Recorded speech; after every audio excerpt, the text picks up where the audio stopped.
Hey everybody, welcome back to the So Artsy YouTube channel. It's been a while. It's summer break. All the kids are home.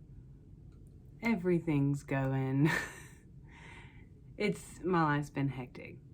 But we're getting back into it. Today we're not going to be making anything. Today we're just going to be talking about custom fabric. There are tons of custom fabric shops that you can find. I own one as well. I think customers get confused from the different bases that there are, because there are a ton of different bases. So I'm just going to go over some of the most popular ones just so you can kind of get a feel for when you're ordering things. You'll know kind of what to expect. So the cheapest custom fabric that you could probably get is going to be Bullet. And this is a Bullet. This is a polyester blend fabric. It does stretch, so it does have some stretch to it. This is a two-way stretch. Some shops offer a four-way stretch. This is a two-way. So there's that. And it is, let me see if you can see, it is textured, very textured. So a lot of shop owners use this for bows, and they use them for bummies. It is a cheaper fabric to get. I say cheaper. The regular price for it is probably around $18 a yard for a Bullet based fabric. So bummies, children's clothing, anything like that, it can be thicker. So in the summertime, if you live like me, I live in Alabama. So if you live where it gets really, really hot, I personally would not put my kid in this in the middle of summer, just because I think they would get too hot. Personal opinion. However, in the winter, I would put them in an outfit made of Bullet. So the next one we have double brushed poly. This is a double brushed poly. It's very soft. It's very buttery feeling. It's very Lululemon leggings, something like that feel. It's very soft. It does stretch. It does have stretch to it. It's very nice. I do not recommend this. So like if you're just doing bummies, shorts, something like that with it for a newborn baby or a younger baby, that would be perfectly fine. It is 100% polyester. It is not that breathable. So I would not recommend that for like newborns, because they can't regulate their own temperature. They can't tell you when it's too hot. So that is one thing to kind of keep in mind when you're picking out your fabric, is if this is appropriate for the age that I'm making for. So if you want to make for a newborn baby, I would do bamboo spandex, bamboo lycra, whatever fabric shop calls it. It is thinner, it is stretchy, it is breathable. I love to make newborn baby gowns out of bamboo lycra. They turn out really pretty. It's very soft, like the baby blankets and baby onesies that you would get. So this would be my go-to for newborns. It's very drapey. It is a heavier weight, so it does give you some more drape to it as well. So that's what I would put my children in. I would not put them in double brush poly if they were newborns. Now, you know, we have an 18-month-old, and so I would put her in double brush poly, no problem. And Tyler's 6 months old now, so he would probably be fine too. But I'm talking about like the newborn, new babies, especially in the summer. I'm not sure I would recommend the double brush poly. Would definitely go with the bamboo lycra. So another base that a lot of shops carry is some sort of blanket material. And so with that, there's two different ones. There's really three different ones. There's a single-sided minky, a double-sided minky. Minky does not stretch. It has a longer pile, meaning the fur on it is a little bit longer. So that would be for a blanket. And then in my shop, I carry what we call squish. And it's this material. It's furry, so it's really soft, furry. It has a very, very short pile though. It does stretch. The back of it is white, but it is furry on the back too. It does stretch, two-way stretch. I've made sweaters out of it before. It's really comfortable to wear, really comfortable to make blankets with. So definitely, if you want a stretchy minky type, I would go with squish. I think some shops also call it fluff. But now a minky typically does not stretch. So definitely read the item description for what you're buying when you're buying the blanket material. And then my personal favorite. So if I'm gonna buy, because even though I own a fabric shop, I still buy a lot from other fabric shops. It's a lifestyle at this point. But so if I'm going to buy a lot of something, but I don't know what I'm going to make with it, I will buy cotton lycra or cotton spandex. And cotton lycra, cotton spandex, whatever your shop calls it, does have stretch. It is stretchy. So it can be used for clothing. I make Riley a bunch of outfits out of cotton lycra. The higher end bummy shops will use cotton lycra as well. So, and it can be interfaced with woven interfacing and used for bags. So there's that. And typically, a cotton spandex, the colors will come out on those just a little bit more vivid than a woven fabric because of the spandex content in it. It does make the colors pop more. So you can keep that in mind too.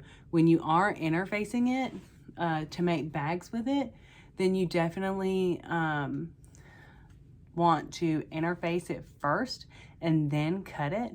That'll keep it from rolling up on you because it does have a tendency to roll. So keep that in mind too. But I love a cotton spandex because it's so versatile. You can do so much with it. I have an issue with seeing a design that I love and then wanting to buy 10 yards of it, but I don't have a project in mind to make anything with it. So I'll buy cotton spandex.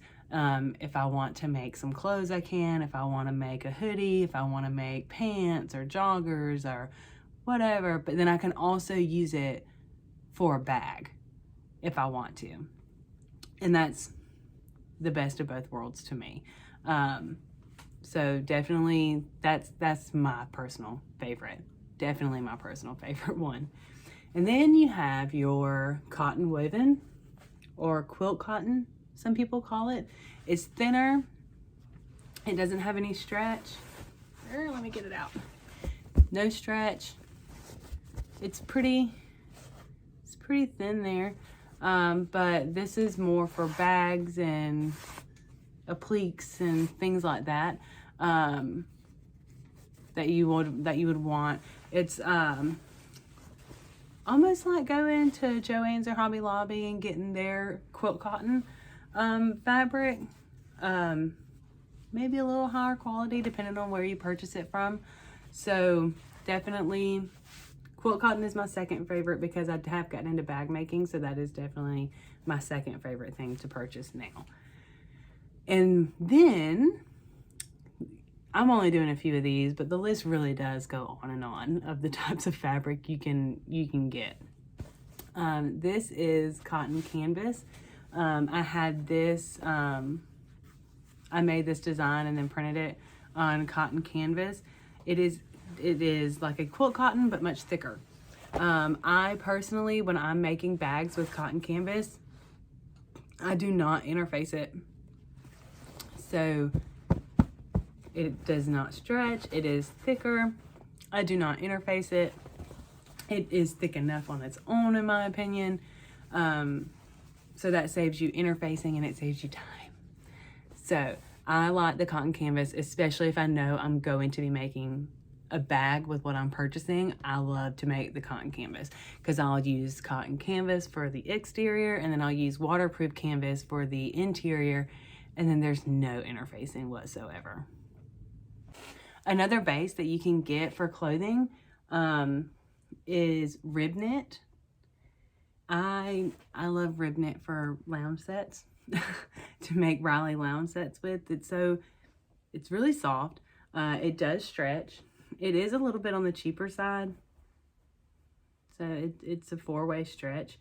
It is a little bit on the cheaper side too. So this is one of the designs I did. Oh, it's upside down, sorry. One of the designs I made, Let's Be Unicorns. So, yeah, it's a little bit on the cheaper side too. So for pricing, it depends on the shop. Every shop, of course, has their different pricing. Every shop pays different amounts for their fabric. So keep that in mind too. So your bullet is typically around $18 a yard. Higher end shops don't offer bullet. I don't know why, they just typically don't. Double brush poly and Ribknit is typically around, I want to say around $19 a yard for those two bases.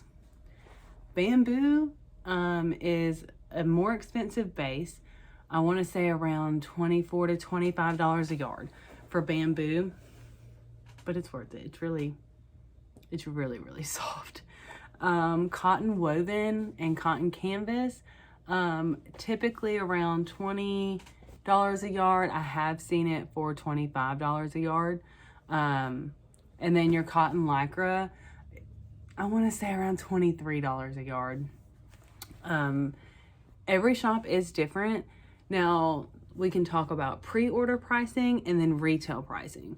So pre-order pricing is typically cheaper than your retail pricing for fabric shops. So you're really getting a discount by pre-ordering. Most fabric shops have maybe a 6 to 8 week turnaround time. The bigger fabric shops do have a longer turnaround time. Some get up to like 15, 16 weeks, just depending on the shop. So definitely check your shop's turnaround time. So typically pre-order pricing is cheaper than retail pricing. They do, including my shop now, raise the price for retail because we're purchasing that fabric with our money, hoping that it sells. And you're really paying for the convenience of getting it right then. So of it shipping right then instead of waiting for weeks. I know a lot of customers don't like to do pre-orders, but you save money that way. And honestly, if you do pre-orders, you'll probably get it faster than retail, because the way I do it is I'll do my pre-orders and I'll order retail with my pre-order. And then when the pre-order comes in, those get processed before I even put retail up on the website. So my pre-orders go out before retail is even thought of. So yeah, you have to wait 4 to 6 weeks after you pay, but you're getting it faster. I mean, you're getting it faster.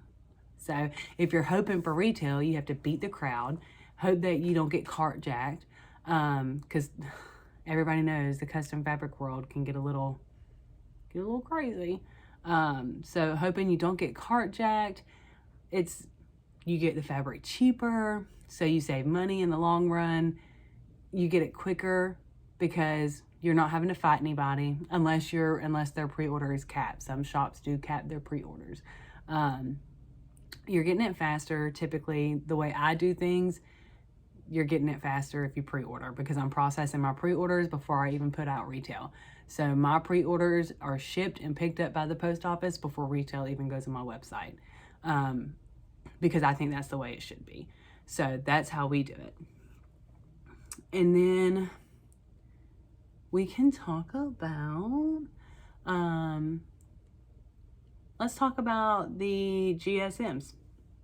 So the GSM is typically, the higher the GSM, the thicker the fabric is. So like for double brushed poly, you can have a 150 GSM or you can have a 250 GSM. I like to carry the thicker GSMs in my shop because that's what I like to work with. So the thicker ones are what I like. To me, they're higher quality. In my opinion, that's what I like. That's what I want whenever I order something. So, there are some in-house printers in the United States. There are in-house printers. In-house printers in the United States, most of them only do poly-based fabric. And that is because the printing process for polyester-based fabrics and cotton-based fabrics are completely different. You can't print them the same. You can't print them on the same machine. You just can't. Polyester-based fabrics take a shorter time to print. So there's that. So a lot of, and when I say polyester-based, I think a lot of in-house printers in the United States, they do bullet, they do Ribknit, they do double brush poly. Those are the three main ones off the top of my head. I've only ordered from one or two in-house printers when I myself have gotten in a bind and needed something quickly. I just sent my design to the in-house printer and they printed it for me. I will say the two that I purchased from, and I'm not going to name them, the two that I purchased from, I purchased double brush poly, and it was very, very thin. One of them was so thin, I was kind of scared to feed it through my serger, because I was scared it was going to rip to shreds. So some in-house printers could be perfectly great quality, better than what my shop carries, because I'm not an in-house printer. I outsource all my printing. So some of them could be very good quality. I have only ordered from two. I have not had great experiences. I have not gotten in another bind where I need something printed quickly, or I would use another in-house printer and test them out. So there's, just read the reviews when you're doing that. See what other customers are saying about their quality, their printing quality, the fabric quality, all of that. Just do your research for that. I don't know a lot about it. I've had a lot of people ask me if I'm ever going to do in-house printing, and I'm not. I don't want to buy the equipment because it's super expensive. I don't want to rent a whole nother space because it's going to have to be a big space.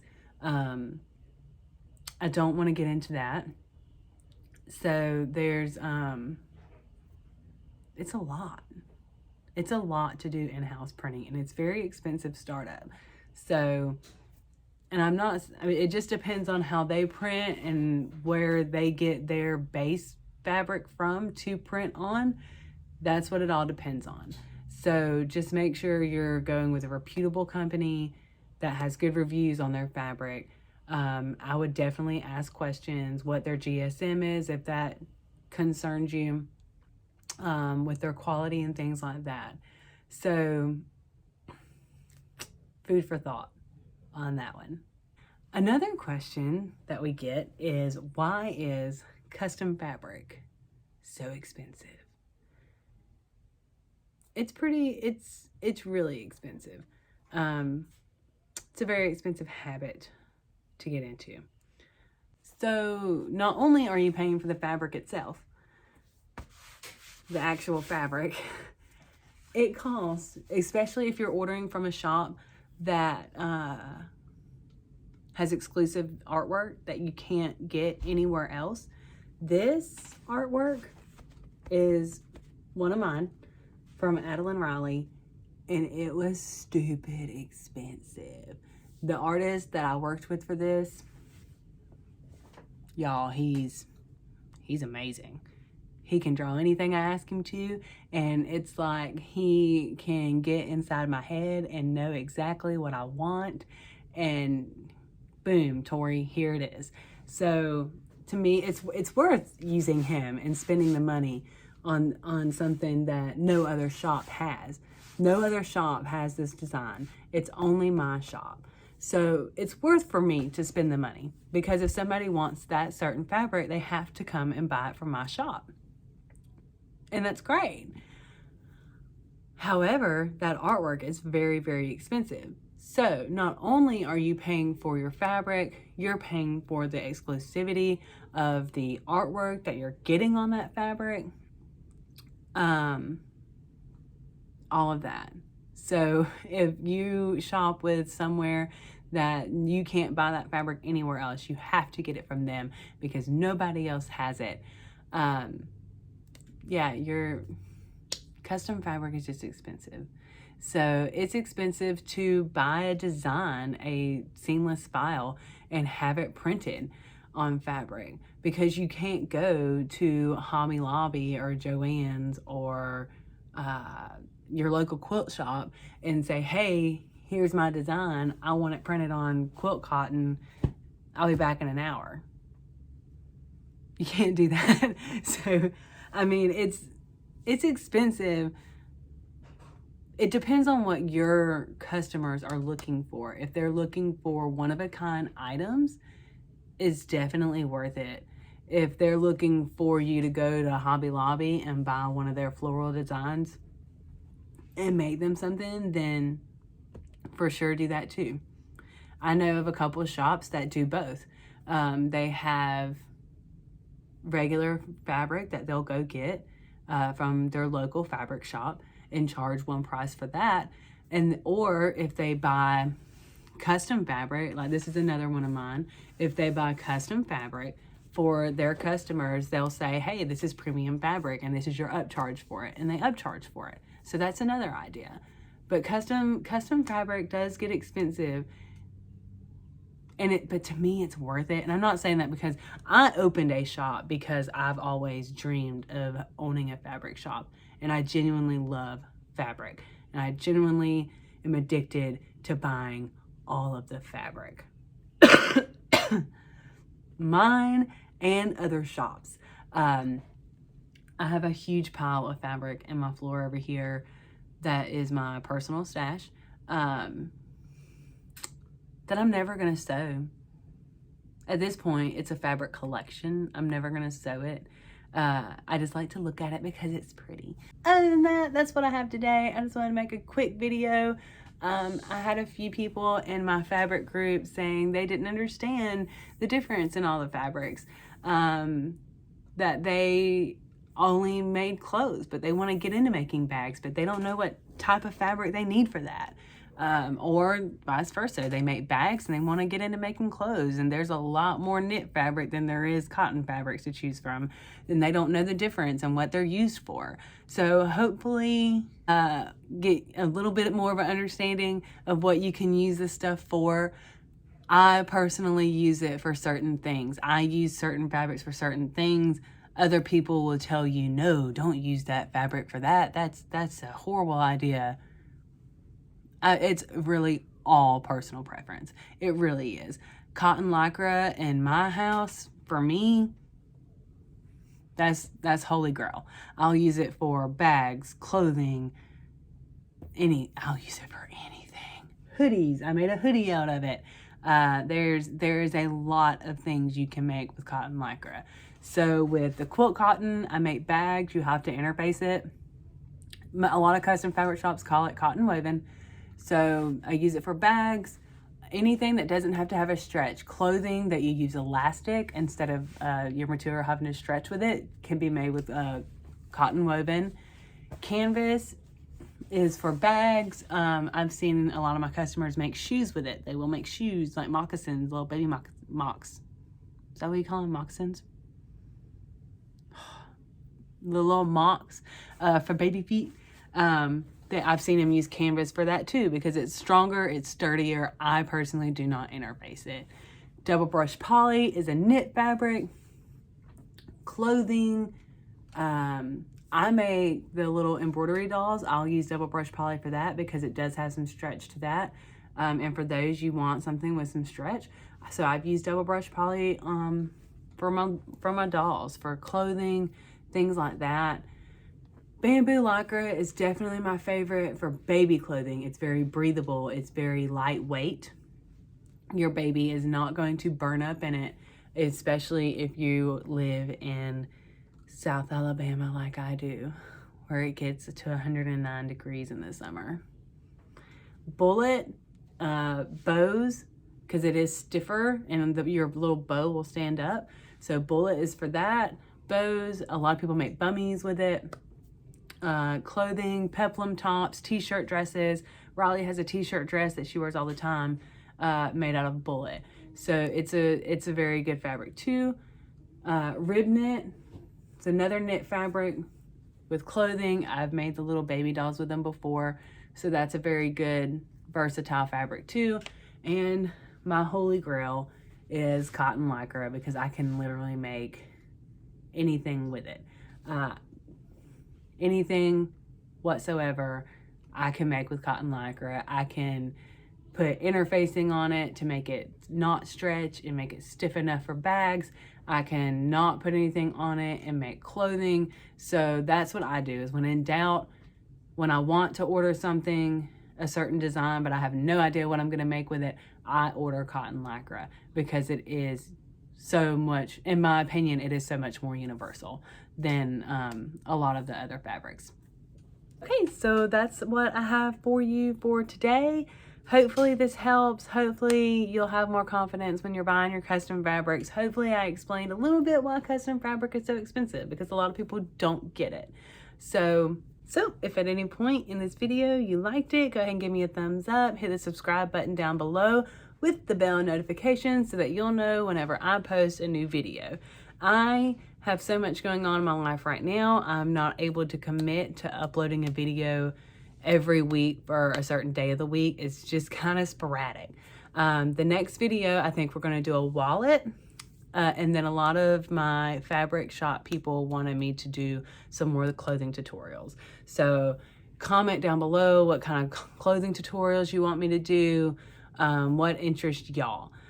So let me know. And until next time, just go out there and y'all be artsy.